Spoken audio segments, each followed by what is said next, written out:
د لوګر ولایت په خروار ولسوالۍ کې د دوو قومونو ګداخیلو او ساداتو ترمنځ د 15 کلنې دښمنۍ په دوستۍ بدلیدو غونډه کې د قومونو قبایلو چارو ریاست مسؤلینو ترڅنګ د لوګر سیمه ییزو مسؤلینو ګډون کړی و. د کابل د قومونو قبایلو چارو ریاست مسؤلین وایي چې د دې ریاست په هڅو او د اسلامي امارت د ځانګړې پاملرنې له مخې د خروار ولسوالۍ د ګداخیلو او ساداتو قومونو ترمنځ 15 کلنه دښمني پر دوستۍ بدله او یا دغو قومونو یو بل ته بخښنه وکړه.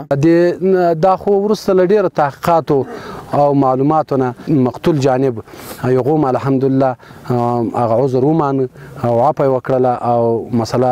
ډېره په ښه صورت او په ښه طریقه سره الله حل و فصل کړه. رسول الله صلی الله علیه وسلم په صفاتو کې یو صفت همدغه عفو وه چې الله جل جلاله ټوله نړۍ فتح کړلې ده په دعوت او په جهاد باندې. بل پلو مسؤلین هم د اسلامي امارت د پالیسي په نظر کې نیولو سره وایي چې هڅه کوي په ټول هیواد کې قومي شخړې او دښمنۍ پای ته ورسوي او له ټولو هیوادوالو څخه د الهي ارشاداتو او نبوي لارښوونو په نظر کې نیولو سره د سوله ییز ژوند کولو غوښتنه کوي.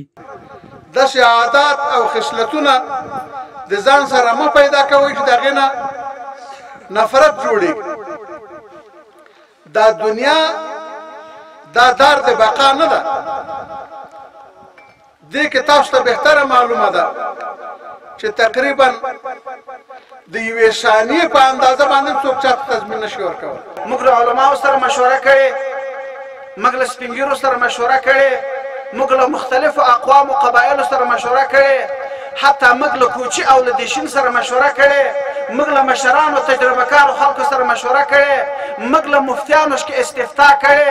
موږ سره فتوی په کاغذونو کې استفتاء سره فتوی پرتې دي. په ورته وخت کې د ساداتو قوم یو تن چې په 15 کلنه دښمنۍ کې ښکیل و وایي دښمني یې له ګداخیل قوم سره د اسلامي امارت په هڅو پای ته رسېدلې او په دې برخه کې د مسؤلینو له هڅو او همغږۍ منندوی دي.